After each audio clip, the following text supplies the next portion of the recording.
ಪ್ರಕಾರ ಏನಾದರೂ ಹೋಗ್ತೀರಾ ಅಥವಾ ಯಾವ ರೀತಿ?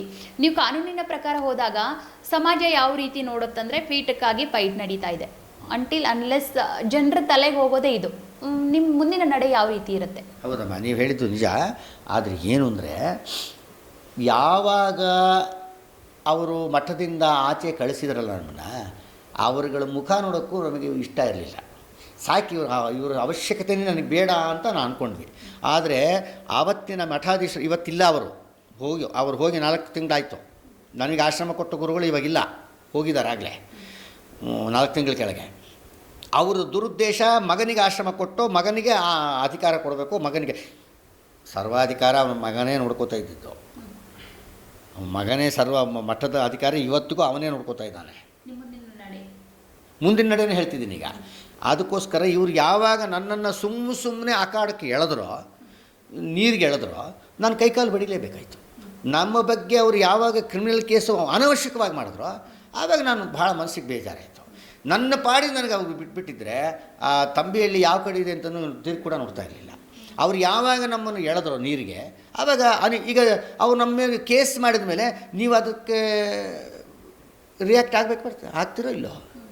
ಅವ್ರು ಏನಾರು ಮಾಡ್ಕೊಳ್ಳಿ, ನಮ್ಮ ಪಾಡಿ ನಾವು ಇರ್ತೀವಿ ಅನ್ನೋಕ್ಕಾಗತ್ತಾ? ಈಗ ಸದ್ಯಕ್ಕೆ ತಾವು ತಂಬೆಹಳ್ಳಿ ಪೀಠದ ಶ್ರೀಗಳು 100%, ಇದರಲ್ಲಿ ಯಾವ ಅನುಮಾನವೇ ಇಲ್ಲ. ಇವಾಗ ಬಿಟ್ಕೊಡೋವರೆಗೂ ಆ ಸ್ಥಾನನೇ ಯಾರೂ ಸ್ವೀಕರಿಸೋಕ್ಕಾಗಲ್ಲ.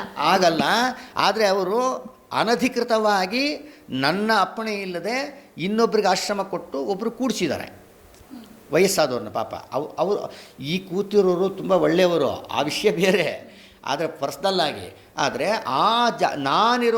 ಇರಬೇಕಾದ ಜಾಗದಲ್ಲಿ ಇನ್ನೊಬ್ಬರನ್ನ ಬಲವಂತವಾಗಿ ಕರ್ಕೊಂಬಂದು ಕೂಡಿಸಿದ್ದಾರೆ. ಕಾರಣ ದುರುದ್ದೇಶ ಏನಂದರೆ, ವಿದ್ಯಾಸಾಗರ ಮಾಧವ ತೀರ್ಥರು ಅವ್ರ ಮಗ ಸಮೀರಾಚಾರ್ಯ ಎಂಬವನನ್ನು ಆ ಜಾಗದಲ್ಲಿ ಕೂಡಿಸ್ಬೇಕು. ಯಾಕೆಂದರೆ ನಮ್ಮ ಮಠದ ಪರಂಪರೆಯಲ್ಲಿ ಹೇಗೆ ಅಂದರೆ, ತಂದೆ ಮಗನಿಗೆ ಆಶ್ರಮ ಕೊಡೋ ಸಂಪ್ರದಾಯ ಇಲ್ಲ. ಅದು ಇನ್ನು ನಮಗೆ ನಮ್ಮ ಮೂಲಕ ಅವ್ರ ಮಗನಿಗೆ ಆಶ್ರಮ ಕೊಡಿಸ್ಬೇಕು ಅಂತಂದರೆ ಇನ್ನು ಎಷ್ಟು ವರ್ಷ ನಾನಿರ್ತೀನಿ, ಆಮೇಲೆ ಅವ್ರಿಗೆ ನಾವು ಆಶ್ರಮ ಕೊಡಬೇಕಾಗತ್ತೆ. ಅಷ್ಟೊತ್ತಿಗೆ ಮಗ 90 ವರ್ಷ ಮುದುಕಾಗೋಗಿರ್ತಾನೆ, ಆವಾಗ ಅವನ ಆಶ್ರಮ ತೊಗೊಳಕ್ಕಾಗಲ್ವಲ್ಲ. ಅದಕ್ಕೆ ಅವ್ರು ಏನು ಮಾಡಿದ್ರು, ನಾನು ಇರೋ ತನಕ ಇವರು ಕ್ರಿಮಿನಲ್ ಬುದ್ಧಿ ಏನು ವಿಚಾರ ಮಾಡಿದ್ರು. ಈ ಮನುಷ್ಯ ಇದ್ದರೆ ಎಲ್ಲ ಕಡೆಗೂ ವಿದ್ವತ್ ಸಭೆಯಲ್ಲಿ ಮಿಂಚ್ತಾರೆ, ಎಲ್ಲ ಕಡೆಗೂ ಭಾಗವತ ಮಹಾಭಾರತ ಪ್ರವಚನ ಮಾಡಿಬಿಟ್ಟು ಜನಗಳ ಕೈಯಲ್ಲಿ ಕ್ಲಾಪ್ಸ್ ತೊಗೋತಾರೆ, ಸನ್ಮಾನ ಮಾಡಿಸ್ಕೋತಾರೆ, ಮತ್ತು ಮೆರವಣಿಗೆಗಳು ಮಾಡಿಸ್ಕೋತಾರೆ, ವೈಭವ ತೊಗೋತಾರೆ. ಇದಿಷ್ಟು ನನ್ನ ಮಗನಿಗೆ ಬರಲಿ, ಅವನ ಮಗನಿಗೆ ಬರಬೇಕಂದ್ರೆ ವಿದ್ಯೆ ಇರಬೇಕಲ್ಲ. ನಿನ್ನ ಮಗ ಆಗಿಬಿಟ್ರೆ ಅವನು ವಿದ್ಯಾವಂತನಾಗೋದು ಬೇಡವಾ? ನನ್ನ ಮಗ ಅನ್ನೋ ಒಂದು ಕ್ವಾಲಿಫಿಕೇಷನ್ ಸಾಕು ಅವರಿಗೆ ಇರಲಿ. ಆದರೂ ಪಾಪ ಅವ್ರ ಮನಸ್ಸನ್ನ ಅಂದ್ಕೊಂಡಿದ್ದ ಹಾಗೆ.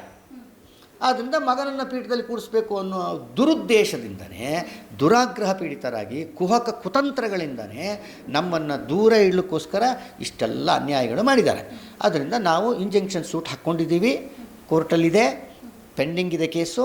ನಮ್ಮ ವಿದ್ಯಾಸಿಂಧು ಮಾಧವ ತೀರ್ಥರು ಅಲ್ಲ ಅಂತ ಅವ್ರು ಹೇಳಿದ್ರು ಕೂಡ, ಅವ್ರ ಅಪ್ಲಿಕೇಶನ್ ಹಾಕಿದರೂ ಕೂಡ ಅವ್ರ ಅಪ್ಲಿಕೇಶನ್ನ ಡಿಸ್ಮಿಸ್ ಮಾಡಿದೆ ಕೋರ್ಟು. ಅಂದಮೇಲೆ ಅವ್ರ ಅಪ್ಲಿಕೇಶನ್ ಡಿಸ್ಮಿಸ್ ಆಯಿತು ಅಂದರೆ ನಾವು ವಿದ್ಯಾಸಿಂಧು ಮಾಧವ ತೀರ್ಥರು ಹೌದೋ ಅಲ್ಲೋ? ಕೋರ್ಟ್ ಹೇಳ್ತಾ ಇದೆ ತಾನೇ ನಮ್ಮನ್ನು ವಿದ್ಯಾಸಿಂಧು ಮಾಧವ ತೀರ್ಥರು ಅಂತ. ಅದನ್ನೂ ಮೀರಿ ಜನಗಳಿಗೆ, ಸಮಾಜಕ್ಕೆ, ಎಲ್ಲ ಕಡೆಗೂ ಇವರು ಮುರಳೀಧರಾಚಾರ್ಯರು, ಇವರು ತ್ರಿವಿಕ್ರಮ ತೀರ್ಥರು, ಇವರು ವಿದ್ಯಾಸಿಂಧು ಮಾಧವ ತೀರ್ಥರು ಅಲ್ಲ. ಏನಿದು ಧರ್ಮ ಸಂಸ್ಥೆಗಳು ಅಂದರೆ ಏನು? ಧರ್ಮ ಸಂಸ್ಥಾನ ಅಂದರೆ ಏನು ವಿವೇಕ ಬೇಡವಾ? ನಾನು ಹೇಳೋದು ಮಿನಿಮಮ್ ಬೇಸಿಕ್ ವಿವೇಕ ಇಲ್ಲದಿದ್ದರೆ ಹೇಗಪ್ಪ? ಶಾಸ್ತ್ರಜ್ಞಾನ ಇರೋದು ಬೇಡ, ಅಲ್ಲಿ ಯಾರಿಗೂ ಶಾಸ್ತ್ರಜ್ಞಾನ ಇಲ್ಲ, ಅದು ಅಂಡರ್ಸ್ಟುಡ್ಡು. ಆದರೆ ಮಿನಿಮಮ್ ಮಾನವೀಯತೆ ಬೇಡವಾ? ಅದು ಹೇಗೆ ಇವರು ಸ್ವಾಮಿಗಳಾದವರನ್ನು, ಪೀಠಾಧಿಪತಿಗಳಾದವರನ್ನು ಮುರಳೀಧರಾಚಾರ್ಯ ಅಂತ ಕರೀತಾರೆ? ಅನ್ಯಾಯ ಅಲ್ವಾ ಇದು? ಮೋಸ ಅಲ್ವಾ ಇದು? ದ್ರೋಹ ಅಲ್ವಾ? ಕುಹಕ ಕುತಂತ್ರ ಅಲ್ವಾ? ಅದರಿಂದ ತುಂಬ ದುಃಖ ಆಗುತ್ತೆ. ಆದರೂ ಕೊನೆಗೆ ನಾವು ಹೇಳೋ ಮಾತೇನೆಂದರೆ, ಕೋರ್ಟಲ್ಲಿದೆ, ಪೆಂಡಿಂಗಲ್ಲಿದೆ. ನಾವು ವಿದ್ಯಾಸಿಂಧು ಮಾಧವ ತೀರ್ಥರು ಅಂತ ಕೋರ್ಟೇ ಒಪ್ಕೊಂಡಿದೆ. ನಮ್ಮ ಆಧಾರ್ ಕಾರ್ಡ್ ಆಗಲಿ, ಪ್ಯಾನ್ ಕಾರ್ಡಲ್ಲಾಗಲಿ, ನಮ್ಮ ಅಫಿಷಿಯಲ್ ಯಾವುದೇ ವ್ಯವಹಾರದಲ್ಲಿ ನಾವು ವಿದ್ಯಾಸಿಂಧು ಮಾಧವ ತೀರ್ಥರೇ ಆಗಿರೋದರಿಂದ ನಾವು ವಿದ್ಯಾಸಿಂಧು ಮಾಧವ ತೀರ್ಥರೇ.